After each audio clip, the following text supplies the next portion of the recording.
we've never considered that this is our book and ours alone. We've never been chosen. I heard growing up in church that we chosen people, but I've never been told Black, Hispanic, Native Americans, we are the Israelites directly. This is the atrocities that we read about in the Bible that would happen.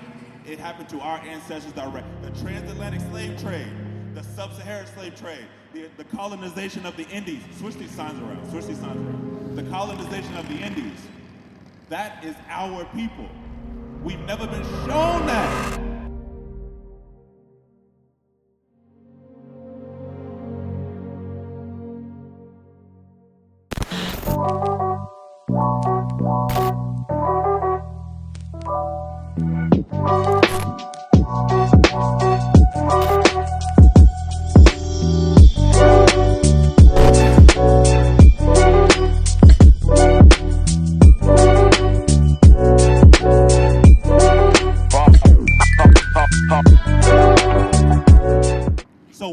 Why have we chosen Hosea chapter 4, verse 6, and then Romans chapter 9? Why were we chosen? Because it's a powerful question. I love that question. But that's what we got to think. We got to get out of the mindset of saying, oh, everybody God's children. That's not true. Right. God's children were named on that sign, the 12 tribes of Israel. You understand? It's not just all human race. We read that two scriptures, right? Give me that. Hosea chapter 4 and verse 6. My people. You see how the Bible keeps saying what? My people. What did it say? It didn't say all races on the earth. It didn't say everybody from Adam. It said my. It's a very possessive term. If you got your own house, you got kids. If you put a sign on your refrigerator that says my children can have this, can some random person walk in the door and be like, look, I'm a child just like you? It's very possessive. Read it again. My people are destroyed for the lack of knowledge. We're destroyed for the lack of knowledge. Come on. Because thou hast rejected knowledge. Come on. I also reject thee. We have been rejected by God because what? We rejected him first. That's why we had to go through slavery. That's why we had to go through the colonization. That's why we had to go through being destroyed. But now we're waking up again. So now we're going to show you Romans chapter 9. Why us? Romans chapter 9 and verse 9. For this is the word of promise.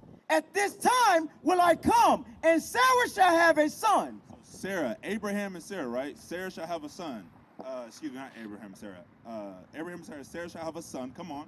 Verse 10. And not only this, but when Rebekah also had conceived by one, even by our father Isaac. So then she had Isaac. Now she's saying Isaac and Rebekah, they're married.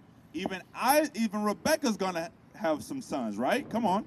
For the children being not yet born. So who are the children of Isaac? Jacob and Esau. Jacob and Esau. Flip that other sign over. Flip that other sign for Jacob and Esau. We're reading about the children of Isaac and Rebekah. You see at the top? The twin sons of Isaac and Rebekah, and we're reading about this. Come on. Neither having done any good or evil. God is saying, look, I'm setting my promise from the beginning, from Genesis. When you read Genesis chapter 25, verse 25. From the beginning, read on. That the purpose of God according to election. The purpose of God according to the election. Before these kids was even born. Right. Before they've done any good or evil. Come on. Might stand, not of works, but of him that calleth. It was said unto her, the elder should serve the younger. Esau came out first. The elder shall serve the younger, Jacob, which is above. Come on. As it is written, Jacob. As it is written, meaning what? It was written in the Old Testament as well, right? Come on. As it is written, Jacob have I loved. Come on. Jacob have I loved, which is who? Jacob's name was changed to Israel. That's right. He fought with the angel, right? He was changed to Israel. The 12 tribes of Israel. What's going on, bro? You good? What's going on? We're showing our people right now, we're showing our people who we are according to the Bible and why God chose us, brother. It's very important we know why God chose us. It's nothing that we did. It's nothing that we did. We were already chosen from the beginning. Read on.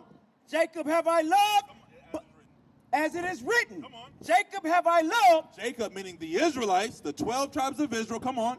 But Esau have I hated. But Esau have I hated. God has a people whom he loves, and he has a people whom he hates. That's right. We've never been shown that God hates. If we're made in the likeness and his image, we got feelings, we got emotions.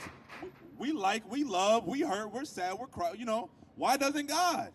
Why does the church only portray God as all loving? That's a lie. We've been taught lies. You understand that? So does that answer your question? We read in Romans chapter 9. We started at verse 9 and been on. Read what you got, verse 14. What shall we say then? What shall we say then? Come on. Is the unrighteousness? Is there? Is there unrighteousness with God? Is there unrighteousness with God because he chose a race of people over another? Is there unrighteousness with God? He chose it. We just humans. We just down here reading the book that he put down here, right? We're just reading it. Is there unrighteousness with God because he chose us? Come on. God forbid. What did it say? God forbid. It's not. It's not unrighteous that he chose us. Come on. For he said to Moses, I will have mercy on whom I will have mercy. Right. And I will have compassion on whom I will have compassion. Read. So then is it not of him that willeth, nor of him that runneth, but of God. It's not of him that wills or runs it or does anything we can do personally. It's what? But God that showeth mercy. God chooses. He's chosen a long time ago who he wanted to be his chosen people. Right. So does that answer your question, sister? Romans chapter 9. Go back and read it. It's important. KJV. KJV. Do you have the Apocrypha? Have you ever heard of the Apocrypha? Tell me your name, bro. White shirt. Tell me your name, bro. Johnny, nice to meet you, Johnny. Have you ever heard this information before? Many nations? You mind step back? Appreciate you. You good. So, Johnny, Raffaello, say it again. Rahilio, Michelle, and Mikey. All praises. What other questions you got? That's a good question. What other question? How do we overcome what? Okay. How do you know you're a chosen people? By what? But as a race of people, you gotta. That's gonna be difficult to try to get everybody to understand. Everyone's not going to understand it. So how can we identify? Do you identify as an Israelite right now? Why not? So then you have to be taught, right? So that's the first step to us fixing our communities, fixing our people, fixing our homes, right? Because this is not our place of rest. But Christ says, Isaiah chapter 30, verse 1, and then we're going to go to Psalms 19 and verse 7. Because we have to understand who we are. We've done activism, we've done economics, we've done, realty. We try to do every avenue, and we're still pushed at the bottom. God says these curses are going to be upon our people. That's a curse. Have you ever read that before? Do you know us at the bottom having to work 7 days out of a week? Having a slave, last hired, first fired, us being kicked out of our own country. This is our country. This is a lot of our Hispanic, Native American, indigenous. Y'all were here first. But now the white man gonna come in and kick y'all out and say y'all illegal aliens. These are curses that would happen upon the children of Israel. So how do we fix ourselves and how do we share this information? You have to identify yourself as an Israelite first. This is our book. When we understand that, God says in Hosea 5, when we understand in our affliction, we must seek God early. And this is how we seek him in the book. The prophets got to teach, though. Come on. Isaiah chapter 30 and verse 20. Although the Lord give you the bread of adversity and the water of affliction. We've gone through hell and high waters, right? As a race of people, up and down. Even today, they're trying to kick us out. They're trying to send ICE on our Native American and Northern Hispanic brothers to kick us out of this country, right? They're using it to do other things too, right? We're going through hell and high waters. Come on. Yet shall not thy teachers be removed into a corner anymore. The true teachers of God are being revealed in these last days. It's not your Michael Todds. It's not your TD Jakes. You understand? It's not all these things. Hey, Rahilio, give me 2 seconds, bro. I want to show you very important information, how we get ourselves right today. I got to show you the laws of God. We went through slavery. We went through colonization because we broke the laws of God. So then how do we fix our communities? By doing what? Let's see what that knowledge is. okay? Because I said something profound. We went into slavery because we disobeyed and broke the commandments of our God. You have children. You give them rules. How, and then they break those rules. Let's say, right? They're on punishment. How do they get off punishment? By abiding by the rules. Well, those we're talking about your sons, your children. You give them rules. No, you're teaching them. You're teaching them that. There you go. Did you get that? So you're teaching. You have a standard of rules. God gave our people a standard of rules. We said, no, we don't want to do that. We want to be like the other races, the other nations. We don't want to keep your rules. So then how do we come back into the love of our God?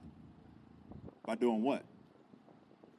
Following the commandments. Here we go.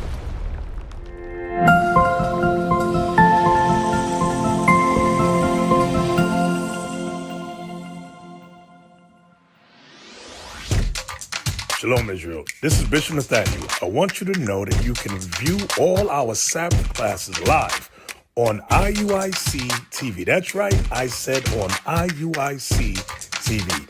Download the app today. Shalom.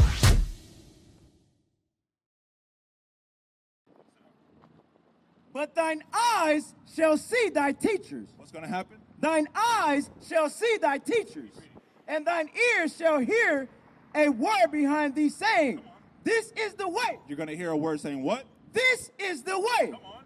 Walk ye in it. Walk ye in it. Walk ye in it. Meaning what? The commandments of God. 2 John verse 6. We're going to show you how to keep the commandments of God, because that's what put our people in this position. So before you leave today, you got to know, well, what are some commandments I can keep right now to come back into the grace of my God? You understand? Because this is supposed to teach us to deny ungodliness and worldly lust. But if we're just living how we want to, we've never been shown there's a dietary code, dietary law, excuse me. Have you been shown that we're not supposed to be eating pork, shrimp, crab, or lobster? But do you? A lot. What about you? Shrimp, crab, lobster? You eat some shrimp? You don't eat shrimp? What do you eat? I'm real picky, way. I'm real different, way. So you don't eat no pork at all? You ain't never had a breakfast? I eat pork, but I don't eat shrimp. Okay, so pork, right? So I get what you're saying, though. There's things that we're not supposed to do that we still do. Correct, because we've never been shown what we're supposed to do. So now our Father, our God, is showing us in the last days, look, you got to come back to my laws. That's what you got to learn before you leave here. Right. We got to come back to our laws. You got that? Yes. 2 John. It said, well, you're going to hear a word today. That's why we out here on 3-1. You understand? That's why we over here right now. You're hearing a word telling you, saying what? Walk ye in it. This is the way. Let's see what way we should walk. 2 John verse 6. And this is the love that we walk after his commandments. Read it again. And this is the love. This is the love. Do you love God? Do you love God? Then your son, you love God. We're going to find out. Let's read. That we walk after his commandments. That we do what? That we walk after his commandments. What are the commandments of God we're supposed to be walking after? Did you know today is the Lord's Sabbath day? No, we're not taught. We're taught which day is God's day. We're taught Sundays is God's day. So what day is God's day? It's Saturday, which the Bible refers to it as what? What day of the week? What number? Day of the week, which makes what? It's Sunday. What day is the week is Sunday then? Go to Exodus 20. You know what I want? Come on. Sunday is the first. Exactly. You cooking that. So Saturday is the 7th day of the week. What did God tell us to do? Come on. Exodus chapter 20 and verse 8. Remember the Sabbath day. What did he say to do? Remember the Sabbath day. As we're waking up, we got to remember it. We got to remember it. What does that look like? Come on. To keep it holy. 6 days shalt thou labor and do all thy work. Come on. But the 7th day is the Sabbath of the Lord thy God. In it thou shalt not do any work. So what are we not supposed to be doing on the Lord's Sabbath day? Not working, and I just came. We just came from work. Look like you got your work truck right now. So what should we not be doing? If we truly love God and want to walk in his ways, walk in his commandments, what should we not do on Saturdays? We shouldn't be working, right? I'm gonna show you another Leviticus 23, another formula. How do we? Because the question was, well, how do we fix like how do we help ourselves? How do we share this knowledge? Right? This you apply it yourself. You keep the Lord's Sabbath day. I own my own tree service company. So guess what they want? They want done on Saturdays. They want trees. Guess which day I offer instead? I offer Sunday. Everyone else resting, I'll get more business on Sundays.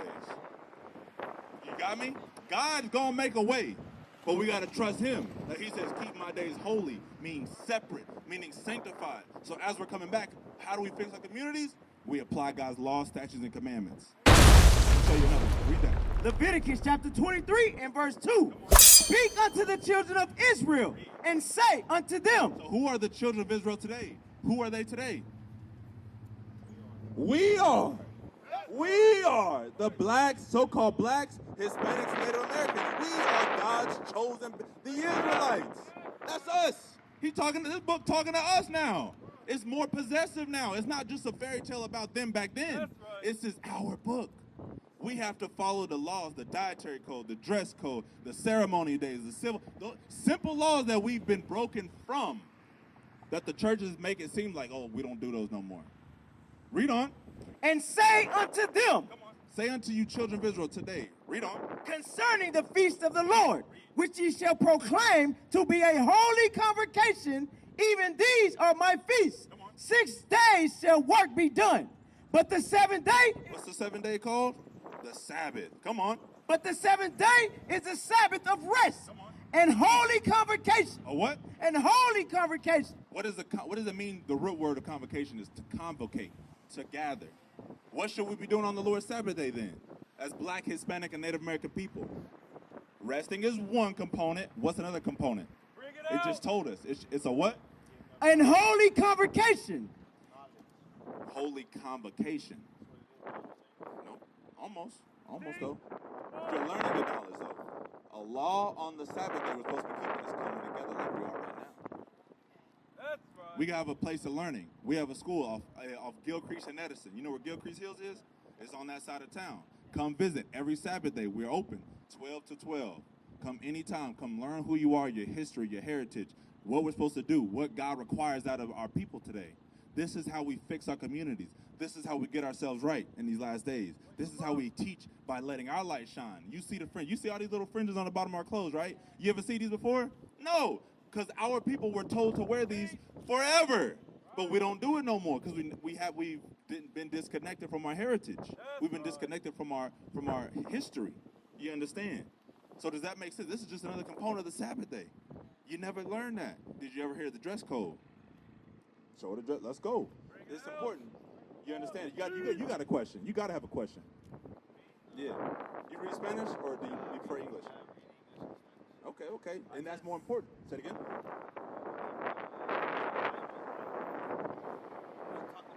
talks about the past, but it's the present, though. Like the stories are just not just stories.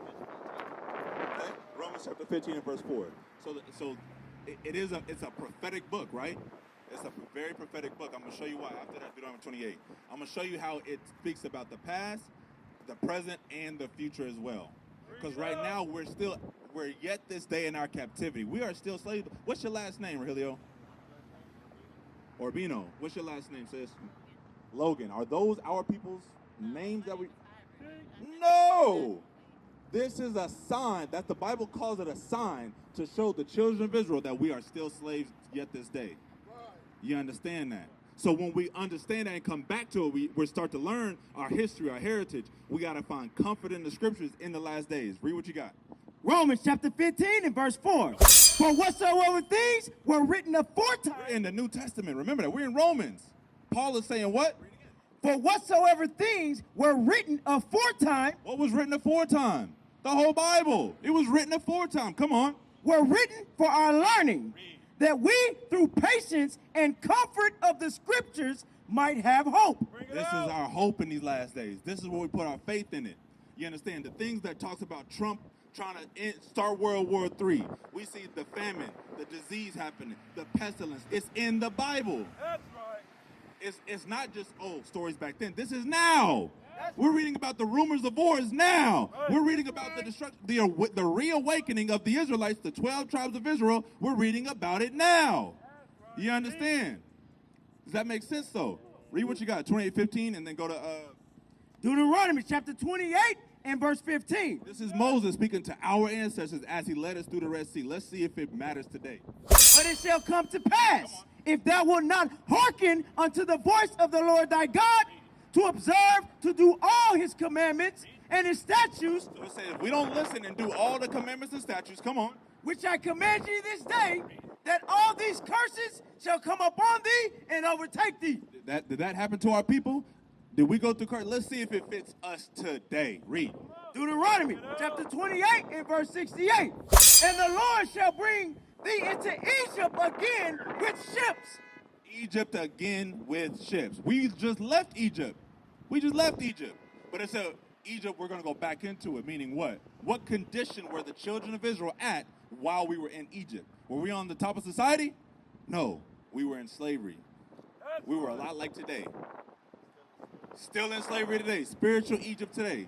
Egypt and Sodom today. Like you said, because of it's in our minds now. It's in our spirits.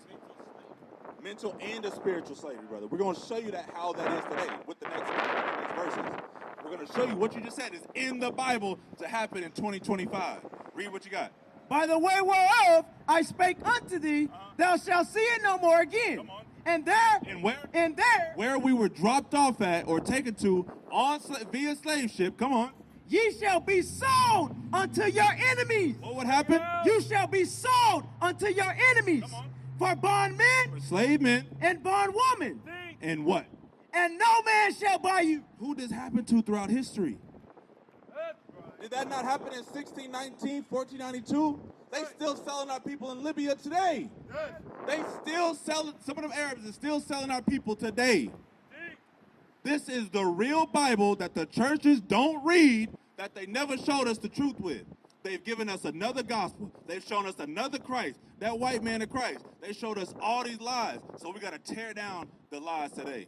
You've been shown the truth today. You were trying to wake our people up out of the dead state that we're in and show you, look, brother, it's high time we wake up. It's high time we wake up. What is a nation? Nation is family. Nation is community. Nation is men leading by example. Nation is women's support. Nation is children with role models. Nation is unity. Nation is you. It's nation time.